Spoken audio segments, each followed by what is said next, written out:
Greetings, Race community. Brent coming in live from Northeast Iowa, and I am thrilled to welcome my friend and guest, Matthew Ewing, who is the Vice President for Advancement at Boise State University. Welcome.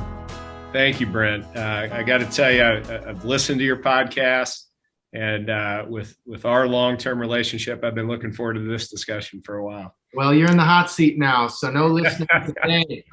No, this is going to be fun. And as I was just sharing with you, and as I've said before, even for folks who I would consider friends, who I really do know well, like you, we often cover ground in this podcast environment that we just don't get to in more of a, business relationship, if you will. And so one of my favorite things to learn about has been your own path to higher education, because oftentimes it is something on that journey that first sparks your passion for higher education, for the impact, and then that ultimately can lead to successful careers like yours in the philanthropy sector. And so I want to go back in time to, let's call it, junior year of high school. Matthew Ewing, who was that guy? What was he into? Where was he? And what led you to Indiana University?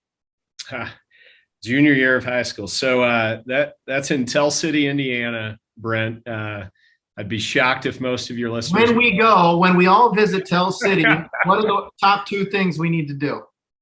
Oh, well, you can get out on the Ohio River. It's in the beautiful southern Indiana, about midway between Evansville and Louisville, Kentucky. So right on the southern Indiana border. The Perry County, where Tell City is predominantly Hoosier National Forest. So it's one of the, it's a beautiful part of the country, a beautiful part of Indiana. It was a beautiful community to grow up in. My mother was the mayor as I was growing up, which brings its, in a small town, all eyes are on you. So I was taught from an early age how to behave in a small town as well. But I was, like a lot of my counterparts and kids I grew up in, I was into sports. I played 3 sports in high school, also into the academics. And you mentioned Indiana University, really didn't apply or think about going anywhere else. I had an older sister who was a sophomore, when I was junior year, she would have been a junior then at Indiana University. And so followed my sister to IU. We're a diehard Hoosier family, and was pleased that we were able to spend 1 year together then when I went to college. I love it. So with mom as the mayor, what are like the top memory that stands out in that capacity? Oh, well, it's, I think the top memory is I'll go back to just that community, and because it's shaped so much of who I am today. And being in a small community and a close-knit community, I look back on the circle of friends that my parents had, and the times as a kid where we'd get together for cookouts. My mom was in a card club. It's all the same 20 families that I was just back there about a month ago. Saw our family for the first time in 18 months due to the pandemic and our movement. And reconnected with a number of those families as well. And so it's not only my parents who shaped me, but like a lot of people, it's the community you grow up in. And I owe a lot to Tell City, Indiana, and all of those families. I love it. Well, I doubt Tell City gets talked about enough on podcasts, so I'm glad we could cover that ground. And I do want to just dive into your experience at Indiana. I know it was formative for you, and you're incredibly passionate to this day. You've had personal and professional experiences there, but when was it that you started to get exposure to philanthropy? Because I know you're involved with the Student Foundation, which it seems like is a terrific gateway for folks to build careers. And I know Indiana has an amazing just reputation as being a source of talent for this sector. Yeah, I would say, Brent, I got involved with the Student Foundation my freshman year, but that was really through my fraternity. And so the Indiana University Student Foundation was started in 1951 by the president of the IU Foundation. And its primary objective was he recognized that, and look, we deal with these challenges, I think, even today, most institutions, of that the student body didn't really understand what the role of the foundation was or the role that philanthropy played on a campus. And so they started the Student Foundation with that primary mission. As a result of that, they needed a big splash, an event to be able to build off of. And so they started the Little 500 bike race, which your community may be familiar with if they've seen the movie Breaking Away. It's coined as the world's greatest college weekend. There's pros and cons to that line and what that brings to a campus community. But I got involved through my fraternity as a participant in that event. And so tell me more about the event. And I also want to know, do they have RV parking? Just asking for a friend. They do, Brent, and I still go back every year to officiate the race. And so we got to get you to come experience that. It's televised nationally every year. I think this year was the 70th running of that event. It was a little obviously different this year. We ran the event with no fans in there, but I was pleased that the universities figured out a way to run it. But typically you'll have, 20, 30,000 people that either attend or roll into that community around that event. And it's from day one, though, it was focused on students helping students. And so, and I'll get to my first role kind of post-graduation a little later, but it's designed that students are leading it. It's meant and designed to raise money for working student scholarships and really broaden that exposure. And we just happened to have a bike race that has turned into a nationally or world-renowned event to be able to do that. When I worked there, then Senator Obama visited while he was on the campaign trail. Lance Armstrong. So is this basically like NASCAR meets bike racing meets fundraising? I mean, is that what we're talking about? That's what we're talking about. And the uniqueness of it is unparalleled. And I mean, it's ran on a cinder track, Brent. I bet a lot of the listeners have never even seen a cinder track in this day and age. So it's just a fantastic event and was both formative and transformative in my life, not to mention what then transpired into a career.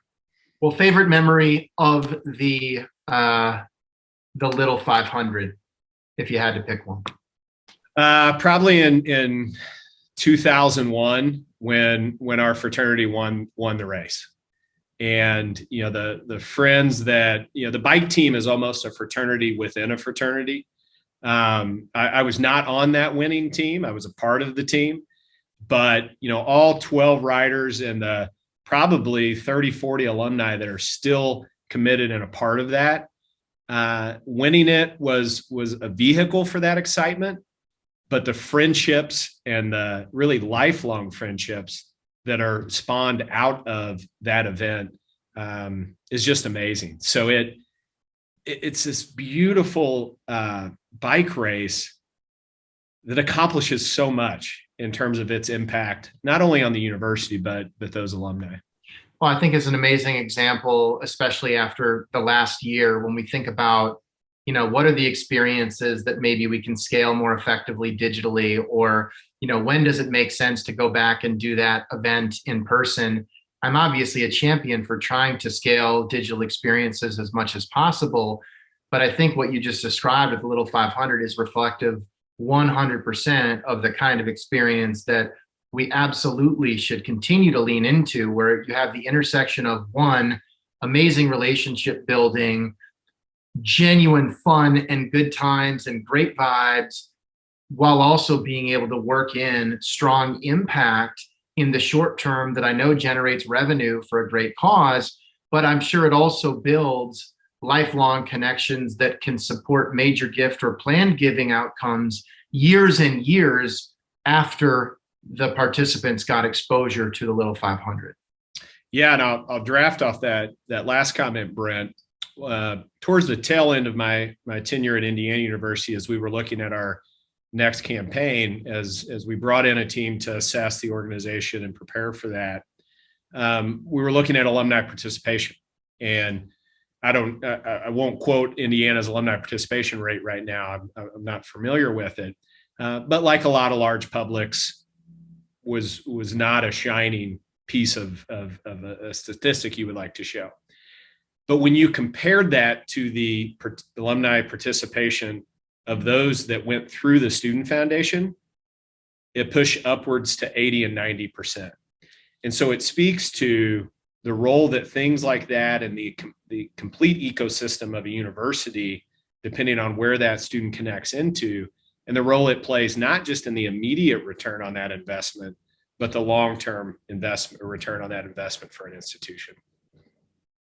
I love it. Well, here's to a 100% full capacity Little 500 in 2022. There you go, and you'll be there. I'm gonna hold the. Well, we're trying to figure out Mobile where to stop. There's my colleague Mark Nagel, who is a terrific marketing team member at Evertrue. Also, apparently has a buddy from high school who wraps vehicles. And so there's a lot of chatter right now about wrapping the Grinnebago into some sort of campaign. And that might be my ticket to some sort of bona fide college tour. We'll see if that, I don't know. I think I might have to bring the family with me if that were the case. But anyhow, more to come on that front. Out of college, now it's sort of making a little bit more sense. I want to know about your time working for the governor, or whether that was right out of college or in college, and maybe harkens back to Mom the Mayor. Yeah, so I grew up, again, I think all of it connects back to my community. And when I went to Indiana University, so my dad was in finance and banking, and my mom was an elected official for as long as I can remember. So I naturally get to Indiana and I study both economics and political science. Yeah, so I split it down the middle on that, and then got a wonderful opportunity. So our governor, and I think this program still runs to this date, out of the governor's office, they ran a fellowship program where they identified, I think our class was 5. It was typically in the 4 to 6 range, graduates from around the state of Indiana, from all institutions. And you got the opportunity to come into the governor's office, work directly for and with the governor for a year. And I was assigned to various different pieces of the administration on behalf of the governor's office. And it was just this remarkable, fantastic, transformative experience. Unfortunately, and Governor Frank O'Bannon was who I went to work for. And Governor O'Bannon passed away while in office, which was heartbreaking. When I look at a positive side of that in terms of an experience for growth, I got to experience a transition of an administration. And so the late Governor Joe Kernan, as lieutenant governor, took over. I don't know that Governor Kernan really wanted to be governor. From South Bend, he was a big baseball fan, huge in that community, Notre Dame guy. And that was when, which will be a familiar name for you, now president of Purdue University, Mitch Daniels, ran against Governor Kernan and won that election. So I was then kind of in a flexion point of, okay, if I'm going to stay in politics, probably got a couple years before I find that next thing. And back to the Little 500, I had an opportunity to meet a gentleman named Kurt Simic when I was a student, and particularly in my senior year, when I really, I think, started to recognize the role that the Student Foundation was playing. And it wasn't just about my bike team and the race I was preparing for, but the larger event as a whole. And so I reached out to Kurt, as a mentor, and just to bounce some ideas off. And he said, well, why don't you come raise money for Indiana? And I said, well, Kurt, I don't even really know what that means. And there just happened to be an opportunity for me to plug in with the Student Foundation. And so my first job in higher ed fundraising was less as a direct fundraiser, but they hired me to be race director for the Little 500, and which to this day, Brent, and I love my job today. I've loved every job I've held in our advancement world. I would go back and be race director forever. It was to this day my most memorable and enjoyable job. So I did that for 2 years and had an amazing experience. And then the IU Foundation was looking to really ramp up their, which at the time was called their Leadership Annual Giving program. So it's the same conversations you and I have had. It's the same conversations a lot of shops are having of, okay, we do a reasonably good job, if not a great job, at the very top. And those, the top of the pyramid, those folks that are making transformational gifts and building those relationships. But Indiana, with 600,000 living alumni, we weren't really penetrating the rest of the pyramid. And so I was hired to start our Leadership Annual Giving program. That started with myself and two other individuals. And then over a period of probably 5 to 7 years, we grew that up to, I think at the time, around somewhere between 15 and 18, what became the Regional Development Program. That is the same model, and we'll probably get into this later, because it actually, as our conversations developed, as my thinking changed, has what led into our partnership around the Donor Experience Officer. And we were very effective, I think, at Indiana University, and they still are today, with that model of the regional teams. But for us and at Boise State, what we've launched in partnership with you around the DXOs, but that's how I got my start. And as I've said to you, I think a number of times, and a number of individuals throughout my career, I think you start to get a sense of why Indiana University was so transformative for me, not only as a student, but also it set me on a career path. And Brent, I was given jobs that I had probably no business doing, but being in an environment where you can fail, but you can move forward and innovate, you can grow. And Indiana University is a very mature operation. And it was one of the best places that I refer to as grow up in this industry and to really learn. Well, and I definitely want to touch on in a bit the fact that you are one of the younger advancement leaders. I'm not going to share your age, but you are on the younger side, and you have had the opportunity throughout your career to assume a lot of responsibility, which you haven't shied away from, earlier than most. And I definitely want to better understand that. But before we dive in, just thinking about the scale at Indiana University, 600,000 alumni. Let's say, for example, that we wanted to cover 2% of the giving pyramid of that population, excluding parents, friends, just the alumni base. That's 12,000 people. And let's then say that we wanted to have portfolios of roughly 125 each, 125 prospects. That's 96 fundraisers required to cover 2% of the giving pyramid. Let's call it roughly 100. And to then think, well, what if we wanted to cover 4%? Well, now we need 200 fundraisers. And then even if you doubled that and we had 400 fundraisers, we're still only scratching the surface of actual relationship building. And so I think no matter what community it is, you can sort of apply the same metrics, but it's just remarkable how much untapped potential there is when you think about it that way. Because for most, and I'm sure Indiana does have 100 or 200 fundraisers, but even if you wanted to cover the top 10%, well, that would be 60,000 human beings. And I doubt that was at all even aspirational when you were there. But I suspect that trying to build out the Leadership Annual Giving Program was designed to go deeper into the giving pyramid. And I'm curious, when you think about wins or challenges early in your career, you spent 8 years at Indiana directly, not to mention your student, your student work.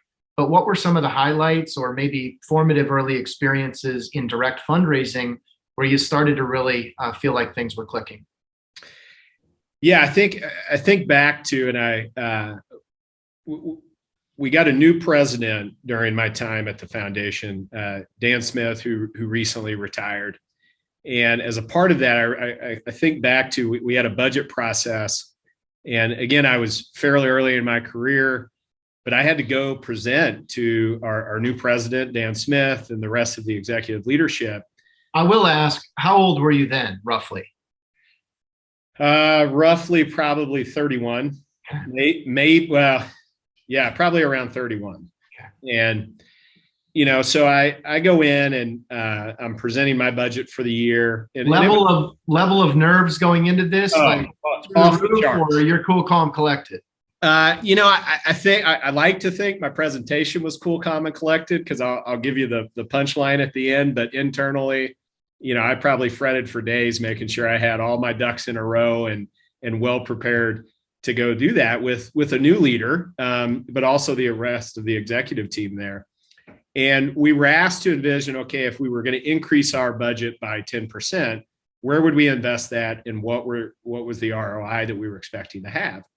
And so I laid out some of the early successes of our leadership annual giving program and said, if we're going to increase by 10%, if you can give me one or two more of these, this is what I think we can show and show that future. And I'll never forget this. It was one of those moments in your career you rarely forget. And Dan Smith looked at me and he said, 2, you need 10 more of these.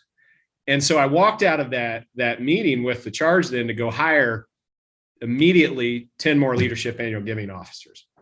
And I bring that up because we did have a tremendous amount of success. And I think back to some of not only the gifts that were closed, but probably more importantly, where I think that impact had, and I stay in touch with a number of these individuals, was the talent development that program, the impact that had on talent development.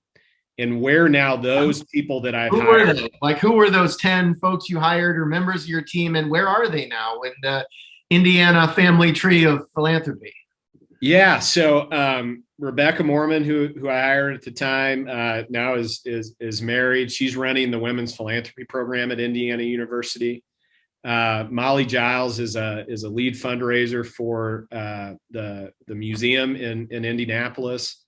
Caitlin Callahan, who was one of my first hires, then went on to get her MBA at Georgetown and is now serving as chief of staff of a huge hotel chain. Not to mention a number of other individuals throughout the years. It's just a fantastic, and that's always been my view of, and it's the same thing with our DXO program. I put equal weight on talent development and pipeline development. And so when we look to hire people, and I took this philosophy at Indiana, I'm not looking to hire seasoned fundraisers into that role. I'm looking for the intangibles and the culture fit and the people.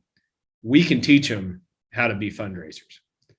And my hope then is that we're passing on, whether they choose to stay at Boise State or in any organization, they're viewing Boise State and the program we're building here as a great place to be from. And so you started at Indiana University, which is a real source of talent for the sector, but it also, it's common that we hear leaders lament talent issues, or it's hard to find a great talent pipeline, or we're struggling with major gift officers, whatever it may be.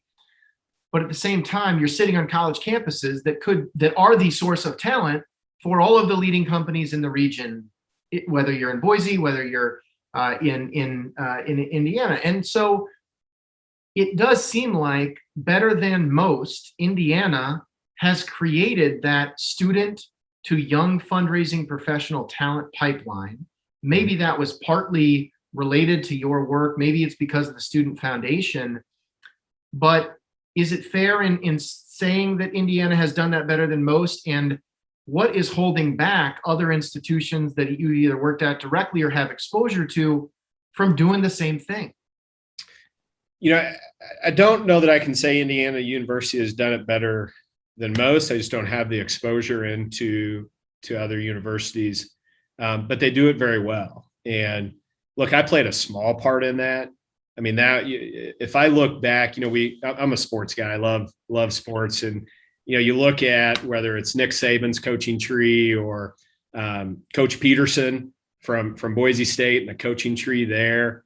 Indiana University's got a big coaching tree, and Kurt Simic is at the core of a lot of that. I mean, you look around the country at the leaders in higher education advancement. Kurt Simic is not too many degrees separation from those. All right, whether it's ESPN or you name it, A lot of those coaching tree visualizations are out there. This might be a job for the Ever True marketing team. So we may need to work on the Kurt Simic advancement tree or fundraising tree. We will be following up with you on that. I would love to see it, and I know Kurt would be honored, but he could also just name it. I mean, that's the beauty of a guy like Kurt Simic and why he's so good at his work and profession, which he continues today. I've never seen someone so energized on that. But back to your question too about the pipeline. I mean, you're right. And that's why we're being so intentional about it here. I mean, we're interviewing for a couple DXO positions right now. And part of the lens at which we look through is, what talent do we have right here that, again, they may not be a seasoned professional, and I'm okay with that. Right. We can teach them the process and the model. They need to buy into our culture. We want them bought into seeing this as a profession. We're going to invest in them. All we ask is that they invest back in the profession, and we'll show them a pathway to a successful career. I just wrapped, I was sharing with you, I had the opportunity to speak with the Oregon State University Foundation Board of Trustees earlier today via Zoom, and we were talking about the same issue. And a question that I asked, we don't really like to talk about, we talk about money all the time in this sector, but we don't necessarily like to talk about how much money we make as fundraising professionals. And I think that most students who are seniors at Boise State or Oregon State or any institution out there would be surprised to learn that you can do well and do good at the same time. Mm-hmm. They'd be surprised to know what senior leaders in fundraising roles can earn. And I wonder sometimes if we just aren't transparent enough about that because we don't want to talk about money, whereas obviously other sectors are, trying to recruit people who are skilled and interested in the work, but also can do well financially. And so I'm just curious, like, even as you think about your early journey, like, when did you realize what the leadership team at the Indiana University Foundation could earn, and that it wasn't mutually exclusive to work in a mission-driven context? That doesn't mean that you have to, sacrifice, quality of life and earnings potential. Yeah, I don't think I, probably, recognized, or I don't think I had established at the time more of the mindset I have today, which is back to, and you said it, you said it perfectly, and you can do well and do good at the same time. And, Brent, I'm reminded here, when I was at Cal Poly, our College of Business there gave a Young Alumnus Award. Fantastic student, and going to go on to do big things, who was also philanthropically minded. And she made the comment in her speech that she was going into the for-profit world because that's where she can make the most money to make the difference in the nonprofit world. And that may be true. But I did take pause in someone as talented as her making that decision because of the financial gain she would make versus if we had her in the nonprofit world to innovate and move us forward as a profession. That is so well said. John Morris from Auburn University, previously at Kansas State, gave a session at our RAISE conference this year. And his really insightful punchline was, we have an opportunity in this sector to corner the market on purpose, to find those students like that student you just described, who are philanthropically oriented, but also ambitious and want to do well and have personal financial goals, and not let those individuals just opt out of this space. And I think some of that is a marketing problem. And maybe because we're so mission oriented, we over rotate on that side, and it gives impressions to that student that there might not be an opportunity to do as well as one can. Exactly. And look, I'm hesitant to go down this rabbit hole. but it's something we're looking at here at Boise State. As I think about being able to recruit and retain top talent. Boise is, it's opened up to the world and the country now. What you fastest growing community in the country, right? In the country. Yeah. They used to get us, it was either, they didn't know if it was Iowa or Idaho, and now Boise's on the map, which is great because it certainly gives us the ability to recruit. But the cost of living is increasing. And we also have to think about the ability to retain talent. So that does bring us to, compensation of all of our team, not just frontline fundraisers. And it also, at least for me, and this is something we're exploring, this is the rabbit hole I was hesitant to go down because I know it is not common in our profession, but how do the concepts like performance incentive programs play a role? How can we do that without losing our mission and the purpose, but also balancing that with the recognition of we're trying to recruit and retain really talented people that have a lot of options to go do other things? Look, I get it. And it is a little bit of a rabbit hole and it can be uncomfortable, but at the same time, Matthew, you know it well. We do it for college presidents. We do it for head coaches. We do it for assistant coaches. We do it for strength coaches. We can do it for a lot of other revenue generating roles in higher education without thinking twice because it's just become a standard. The market has demanded that standard. And I think we are overdue in fundraising being just as aggressive and not feeling guilty about paying people really well who can deliver on the philanthropic mission in a manner that can actually maybe have an even more direct impact on outcomes than that student at Cal Poly who thought she had to go work in the for-profit sector to make money there to then donate back. And so I think we need to keep pushing that. And obviously we have to be judicious with the funds, and we have to make sure that these are things that we can test and then scale, but there is great precedent around campus for incentive achievement. Absolutely. So you did make the move from Indiana to Boise, and having had Iowa mistaken for Idaho throughout my entire life, less so recently. That's a good point. That's a big change. It's a new community to go from how ingrained you were from Tell City and Hoosier National Forest and the Little 500 and your fraternity and your friends. What was it like to sort of start in a totally new environment and sell somebody else's mission that you hadn't lived yourself? Yes, it's a great question, Brent. And I remember early in my career thinking, I'll never be able to do this anywhere else. And your listeners, and you've heard my connections there, I'll never be able to do it anywhere else. And that changed.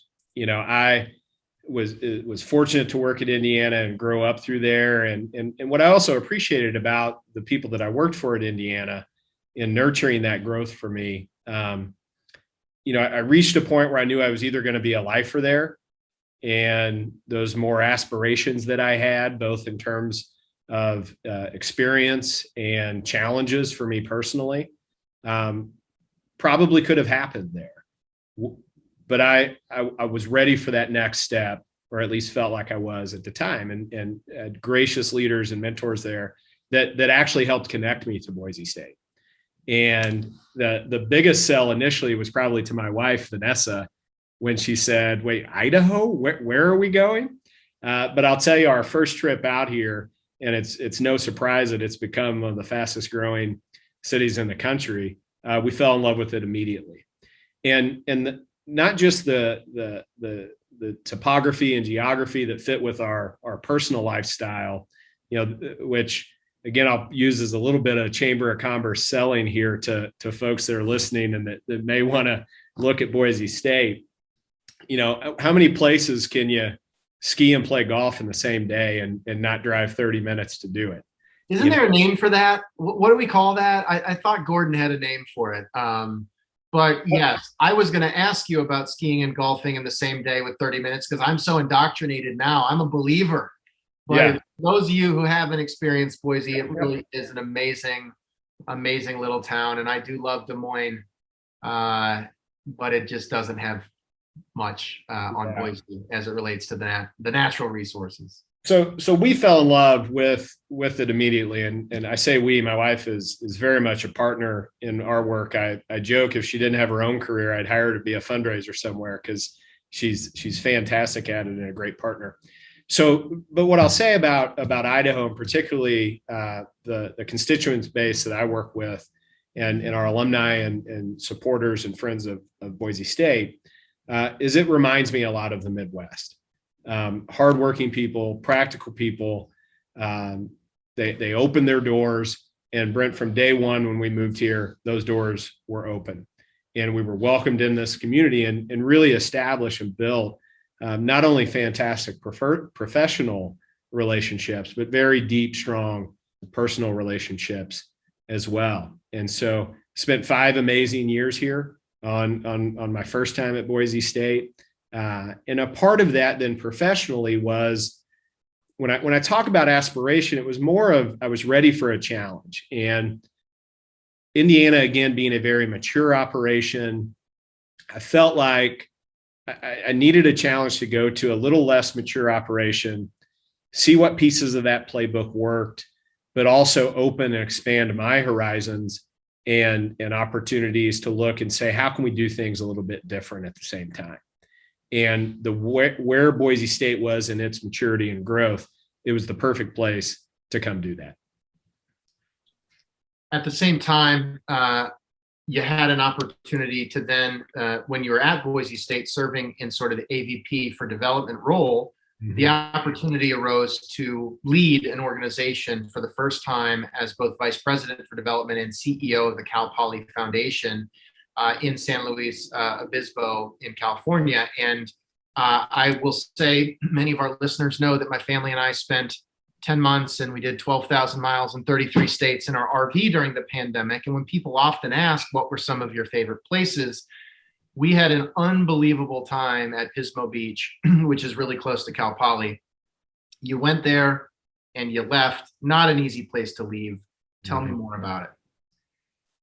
Yeah, Brent, I'll say I'm, and I think of myself as, the luckiest guy alive, really. I mean, and I say that having had the opportunity to work now for 3 remarkable institutions that just happen to be in also some of the most beautiful parts of the country.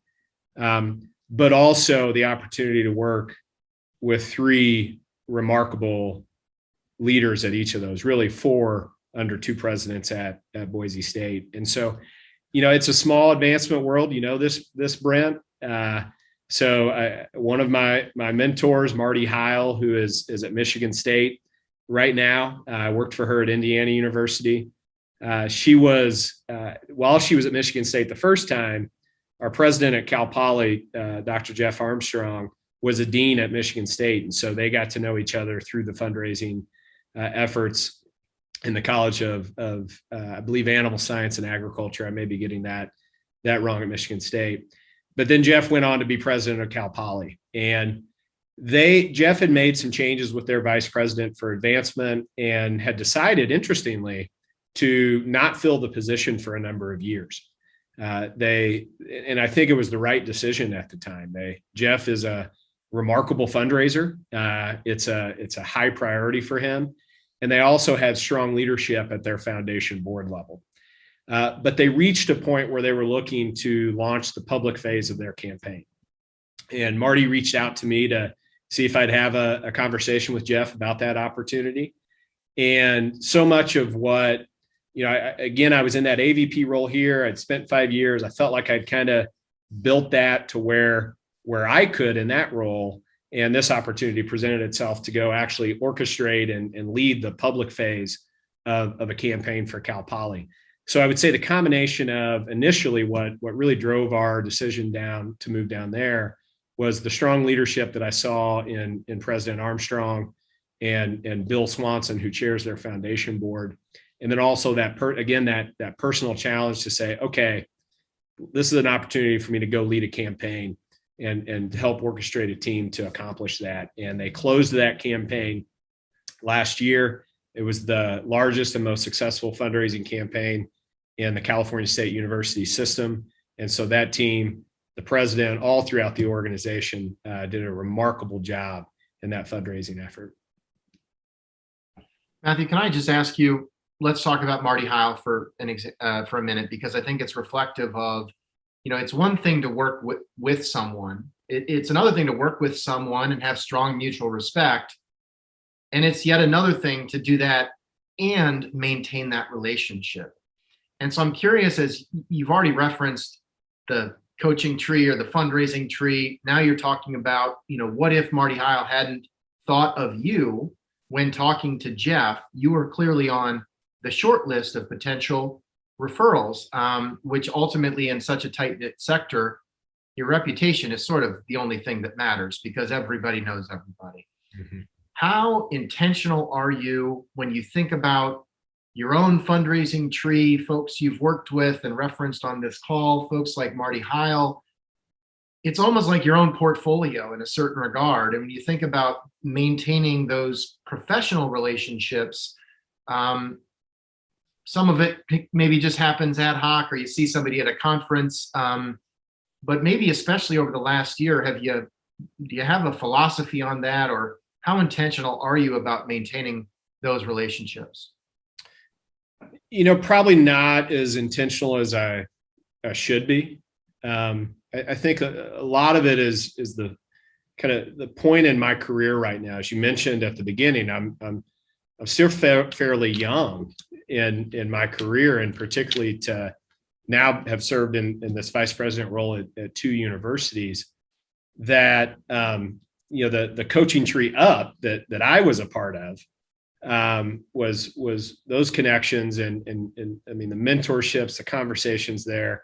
I'm sitting here reminded of myself, I probably need to check in on Marty and haven't given her a call in a while. So Marty, we're doing good work here. We're doing good work. Let me know how it goes. Yep. But I'll answer that maybe a little different way. And I mentioned some of those folks that came out of our regional advancement program. Casey Deal's another one at the IU Foundation. And I'll answer it maybe a little bit more in my philosophy about, my thinking about building our leaders here at Boise State. And I've been fortunate in some of the reshaping we've done this year to hire two just remarkable AVPs. And I have no desire to leave Boise State University. But I think it's my duty to be thinking about how I'm grooming leaders and positioning this organization that if I won't say I walk out tomorrow, if I get hit by a bus tomorrow, this organization is able to continue on and almost continue to strengthen itself. And so when I think about building our teams, our Gia Berisstein and Joseph Boki, who will start with us next week, that's the lens that through I think of it. And so I would say it's an intentional way, but I hadn't thought about it in terms of the coaching tree, but it's starting to build that tree. And I can go through the same thing at Cal Poly. Stacy Cannon, who runs their principal gift program there, one of the best fundraisers I've ever worked with. I'd do anything to pull a piece of that coaching tree. Well, I can't even say she's a part of my coaching tree. She was there and established when I got there. But it's, those sort of relationships that I also look to as mentors. And, whether that's my team now that I really rely on to bounce ideas off of, or that's those individuals that I've worked with in the past that haven't been my leaders, that I really look to for ideas too. And they've played a critical part of shaping, I think, who I am, not only as a person, but as a leader. And I know I've probably made tons of leadership mistakes over the years, but I hope I've played a role in helping them grow and position themselves. Really well said. And I want to, as we start to conclude here, make sure we get to spend some time on your rejoining Boise State in the leadership role at an absolutely fascinating time, mm-hmm. and a challenging time. And earlier in the session, I was going to ask if you hinted at wanting to potentially consider a career in politics. And I would say in a certain regard, when you work in public higher education, you have a career in politics. And so to the extent you're comfortable sharing just your perspective on that intersection in a community where Boise State University is a real source of innovation and employment, but there is a political backdrop and negotiation that constantly has to happen. And it plays out in the news and in the newspaper. And, so I assume it just sort of comes with the territory, but I am curious to just get your perspective, especially in light of the last year and a half. Yeah, I'll start with Brent, just quickly my return. And, we were happy at Cal Poly and doing amazing things with an amazing team at an amazing university. And then we got a new president at Boise State. And, I mentioned this community, and I mentioned not only the professional aspect of those relationships and partnerships that I was able to build with Boise State, but the deep personal connections and friendships that we developed here. Again, I say we with Vanessa. And so when Dr. Tromp got here, I believe in 2018, she was looking to explore some changes and bringing in her philosophy in terms of where she saw our advancement operation moving. And she reached out and explored my interest in returning, and it just was not the right time. But like any good person often might do, I left the door open a little bit, and I said, look, you go through your search, and if you're not happy with what you get, you know where I am.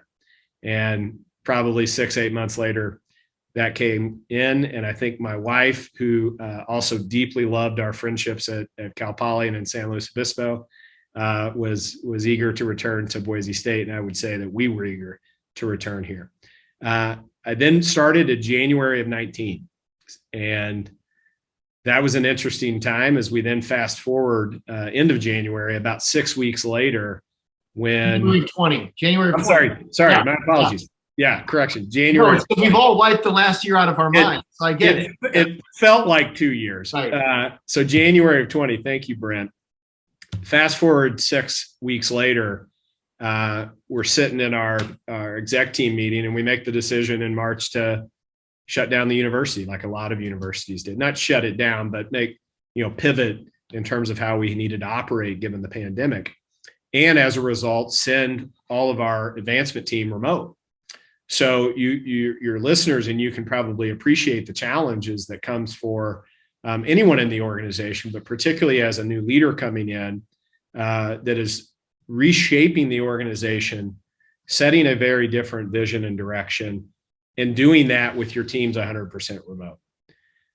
What I will say, though, and I'm so proud of our team, it gave us the opportunity to do that at a much quicker pace, I think, than had we not had that disruption to then drive that innovation and change. And the work that has transpired over the last 14 months, along with our foundation board and our executive chair, Brandy Stimler, and vice chair, Randy Hales, and their leadership, we've completely transformed the organization into a word I use, this integrated advancement model that is permeated now through the entire university. We're not fully there yet. Our vision here is to create that best culture of philanthropy and alumni engagement of any public university in the country. But we are very much well on our way towards making steps and fulfilling that vision than I would have ever dreamt of in a short 14 months. I think sometimes in higher ed, we are forced, or at least within fundraising, and we talked about this a little bit, where part of your job as a fundraising leader is to understand the needs and the fundable ideas around campus, right? Find the campus partners who can help you sell those ideas to donors, raise the money, and then convert that into outcomes, right? Whether it's a capital project, scholarships, et cetera. And so we're constantly in search of transformational big ideas.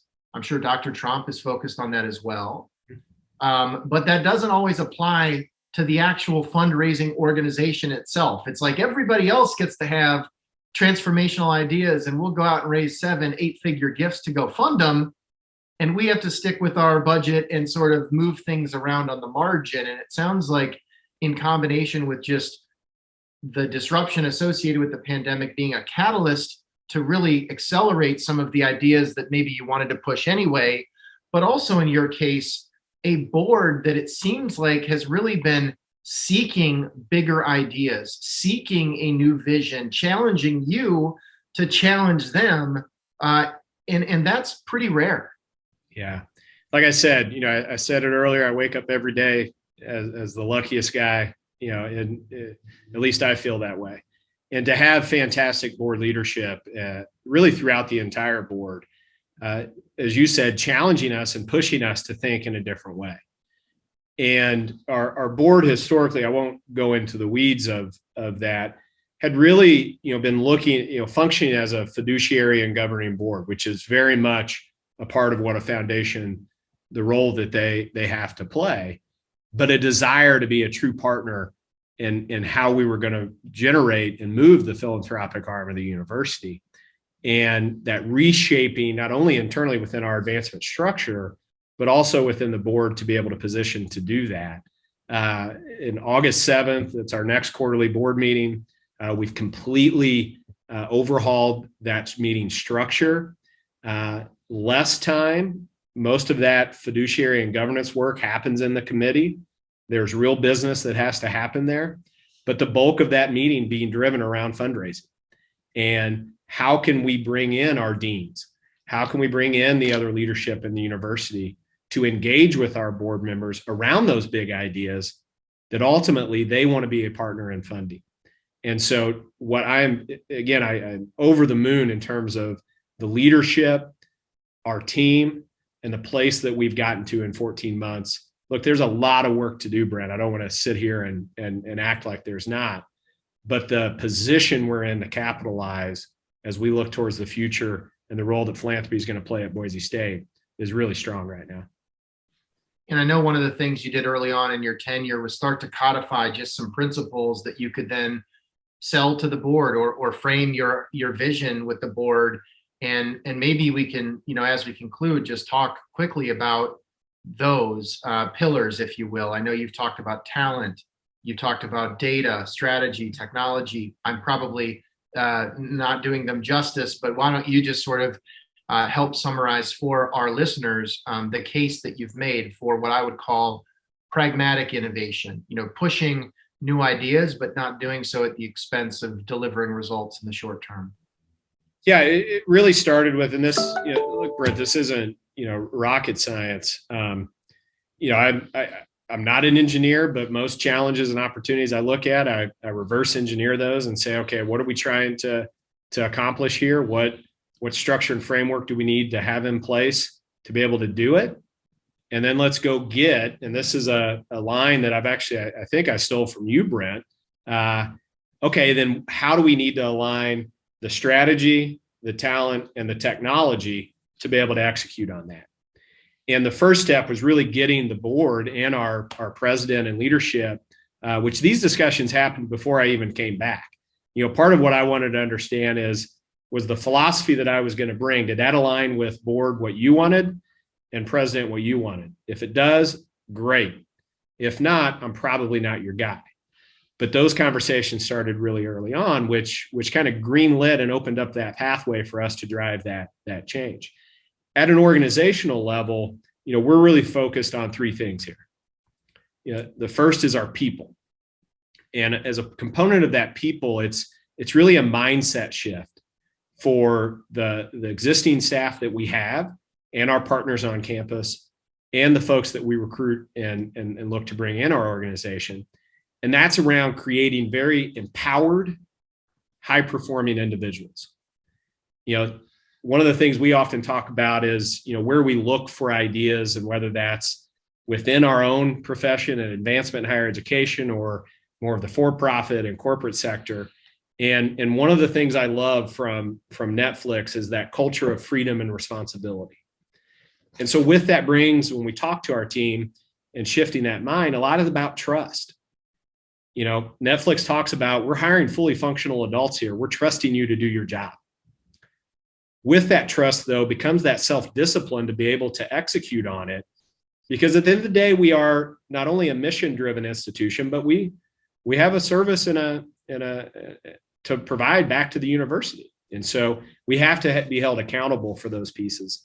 And so that trust, self-discipline, and accountability, if that's the type of environment that people thrive in, we want the culture here that they've got the freedom and responsibility to be able to get the job done with the end result in mind, which is our donors and constituents, and ultimately our students and campus partners that we serve. That is a great segue to something I know you wanted to discuss. You're excited about it. This is a copyable and stealable idea for those who are interested. Tell us about Ship It Days, because it does sort of align with that trust and empowerment of your team. Yeah, again, another one of those ideas I just stole from another company, really. Atlassian, I think you're familiar with Atlassian. They have a concept once a year. They call it Ship It Days. We haven't branded ours yet. And Brent, I'm kind of laughing here because we've got our next team quarterly summit on at the end of August. And this will be news for them there as we roll this out. So they might get a little teaser here if they listen to it before. We can arrange publishing to make Perfect. Sure we don't, yeah. So, Ship It Days is really designed to drive that what we call here at Boise State, everybody uses innovation, blue turf thinking. When we put the blue turf out, people thought we were crazy. And you look at what that has done for this institution. So that blue turf thinking mindset, we really want to drive that through our organization. But oftentimes, people within the various levels of an organization, they may be sitting on the best idea, and there's no pathway for that to rise and turn into something actionable. Now, when you have a culture of freedom and responsibility, you're empowering them to act on those and do it.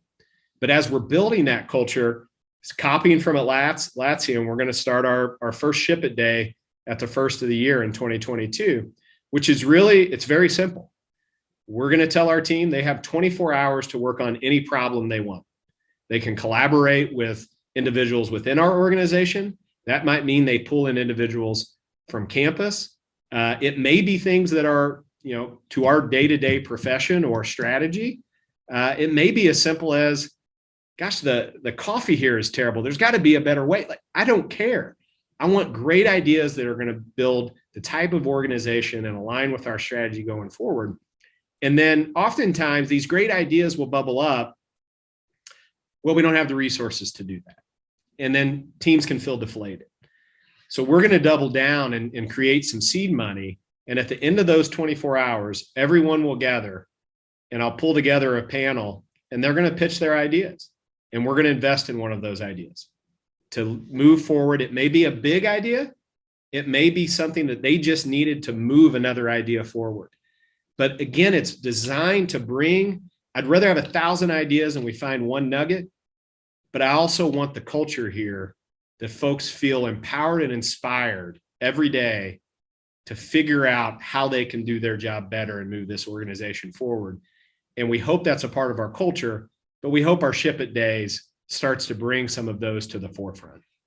I love it. I'm so excited to hear what ultimately happens. I hope at a minimum there's excellent coffee after the process. But I think it's one thing to say we support empowerment, we support freedom, we support accountability. Those are great things. I know you believe them, but it is pretty easy to say those things or put together that sentence and to back it up with, I want you to feel the freedom to innovate. I want to empower you, but also I'm going to consciously choose to carve out time and invest money through time and seed money on top of it so we can practice doing this together, so we can get comfortable saying that's a problem, and don't just be somebody who identifies problems.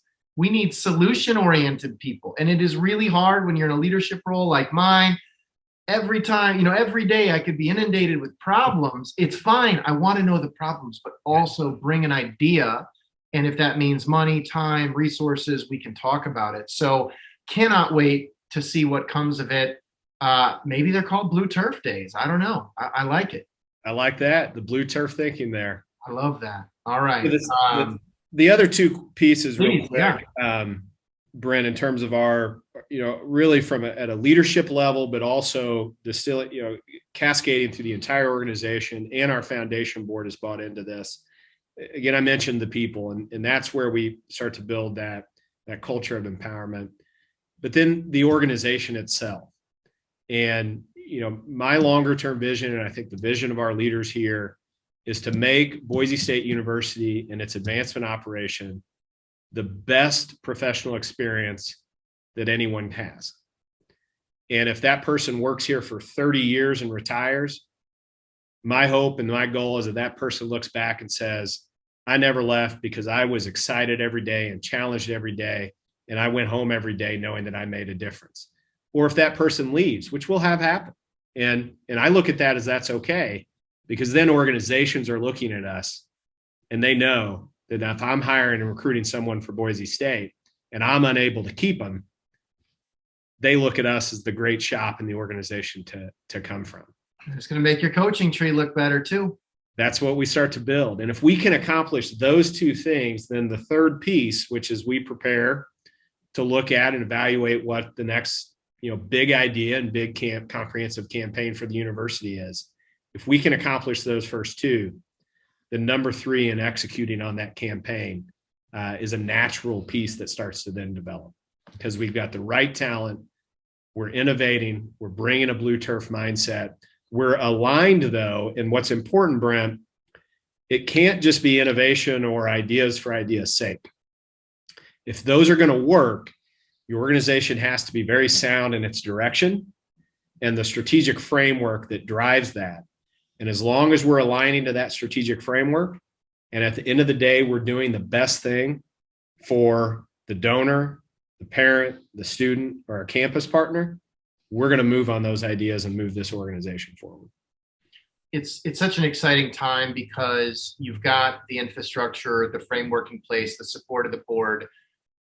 But now is when the really hard stuff starts, which is the execution and delivering. And so if we catch up in 5 years, what will you hope you can say about Boise State fundraising in 2026? In 2026, I hope we're well on our way to exceeding whatever our next campaign objective is and what our priorities are. I hope that if we looked back and evaluated, surveyed, whatever you want to do, whatever our team, that they look and say, yep, I work at Boise State and I come here because I can make a life and I can make a difference. I have fun doing it. And when I go home at night, I know I'm solving real world problems and playing a major role in using and moving a fantastic university forward. And on the donor side, and our friends and alumni and constituents and partners in that their experience in that process, they say the same thing. And if we can accomplish that, everything else. I love it. Yeah. I love it. I'm ready. And it's just, it's been amazing to have a window into it, to be a friend and partner. And I have to say, before we conclude, are you hiring right now? How do you envision building the team given those ambitions here in the next couple of years? And also, what's the best way for our listeners to get in touch with you? I know LinkedIn's probably one avenue. Mm-hmm. We are hiring. We've got, I think, probably 4 open fundraiser positions right now. I mentioned Joe Boki, who I recruited in here. He's coming to us from Caltech. He's on the advancement services side, has led a number of $1 billion plus campaigns. Joe will come in and start to assess and evaluate our operational side to be able to execute it again around that strategy, talent, and technology. So I have no doubt we will also be hiring not only more frontline fundraising positions, but also the various other aspects within advancement. I would say we use this year to level set the organization. I think I've mentioned to you before, and these were not easy decisions. I mean, we cut close to $1 million in positions and programs this past year from our, not that that money was taken away, but as we were assessing and aligning the organization to be able to accomplish that vision, we saw areas that we weren't investing in that aligned with that. We've reinvested a pretty healthy chunk of that back into the organization in both people and programs that align with that vision. Our next step now is, as we look forward to our next campaign, is where do the growth opportunities need to take place? What role? Again, I'll constantly go back to the strategy, the talent, and the technology that guides how we make decisions on where we leverage certain technologies that we haven't in the past that people may not need to do anymore. Doesn't mean those people go away. Doesn't mean we're not going to need more people. But then how do we position those resources back into areas to drive our strategy towards that vision? So that's a long-winded way of saying, Brent, yes, we're hiring right now, and we will be hiring. LinkedIn's great. I'm very accessible. My team knows that. My cell phone's my primary phone that I use. So email, cell phone, you're welcome to share that. I'd love to connect and chat and also learn from other people that you've had on this podcast. There's a number of people I haven't even mentioned that likely don't even know I look at their organizations as inspiration. Share now. Who are some of those folks? Yeah. I'll put a University of Iowa on the list. Is it Iowa University? Did I mix that one up? Oh, University of Iowa. You got it. Iowa. Kansas State, I think, is their leadership and what they've built. You talk about culture and how they're starting to frame their recruitment and retention. Again, I see these things from a distance. University of Washington. I have to mention Notre Dame only because we didn't get into this, Brent. Yes. Let's conclude on that because you definitely have a dynamic duo in the family that we need to make sure people understand. We'll conclude on that because, I failed to mention another mentor of mine, which is my sister, Mickey Kidder, who has built a wonderful career at Notre Dame. And neither of us intended to go into this profession. But I don't know how many brother-sister combos are working in higher education and really leading higher education around revenue generation and fundraising. And Mickey's a fantastic mentor. So I can't leave without at least giving a little nod to Notre Dame and the work she's done there. And I will also seek from our audience, if there are other dynamic duo brother-sister combos that we should be aware of, let us know. But no, Matthew, thank you so much. We've learned a lot, I think, together, and I know we're going to continue to learn in the coming years. And I can't wait to catch up in person, whether that's golfing and skiing in the same day or at the Little 500. I know it'll happen. I love it, Brent, and appreciate you too. I mean, I love our conversations, and I want you to know you challenge me in a good way, and you're very much a part of what we're building here and the opportunity that will continue to grow. So always appreciate you. It was great to catch up, and look forward to seeing the Grinnebago coming through Boise soon. From Iowa to Idaho, perhaps. Matthew, thank you. Have a terrific weekend. And to our race community, I would really encourage you to look up Matthew, connect with him. Incredibly accessible, inspiring, enthusiastic leader. And we need more folks like that. And if you feel aligned, we need you all to know each other. So if we can help make that happen, count us in. So with that, we will sign off. Brent, concluding today's Race podcast from Northeast Iowa. Take care. Thanks, Matthew. Thanks, Brent.